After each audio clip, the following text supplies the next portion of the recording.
Tuần trước, Ngọc chuyển đến một căn phòng trọ nhỏ ở trung tâm thành phố. Phòng khá cũ nhưng giá thuê rẻ, và quan trọng hơn, nó gần trường đại học nơi cô đang học năm thứ 3. Khi dọn đồ vào, Ngọc để ý thấy trên tường có một bức tranh nhỏ vẽ tay. Chủ nhà nói, bức tranh đó tôi không biết của ai. Nó đã ở đó từ trước khi tôi mua căn phòng này.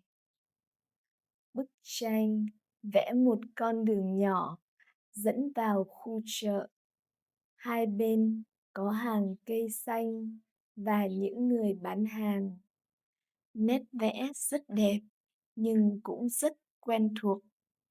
Ngọc nhìn mãi mà không nhớ ra tại sao. Mỗi tối trước khi đi ngủ, cô thường nhìn bức tranh đó một lúc. Có gì đó trong bức tranh khiến cô cảm thấy bình yên, như đã từng ở nơi đó rồi. Một hôm, Ngọc gọi video call cho mẹ. Cô quay camera về phía bức tranh và hỏi, mẹ ơi, con thấy bức tranh này đẹp quá, mẹ nhìn xem.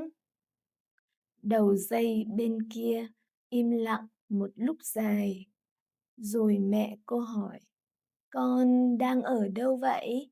Mẹ Ngọc nhận ra bức tranh ngay lập tức, vì chính bà đã vẽ nó. Hơn 20 năm trước, khi còn là sinh viên, bà cũng từng thuê căn phòng trọ đó. Bà vẽ bức tranh trong một buổi chiều mưa vì nhớ nhà, rồi để lại khi chuyển đi.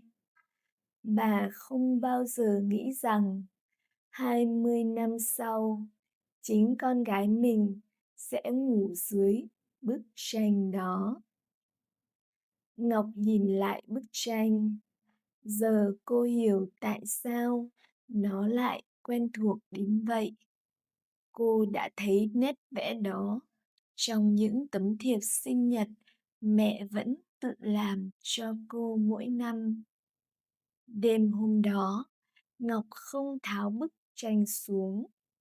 Cô chỉ kéo ghế lại gần, ngồi nhìn và nghĩ.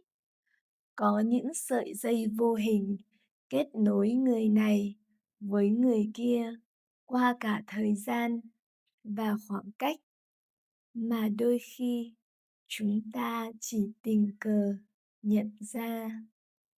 Thank you for listening to these slow Vietnamese stories. To have access for more interesting stories and to have the chance to practice your listening and your pronunciation skills, please download the app for Speak. See you there. Tạm biệt.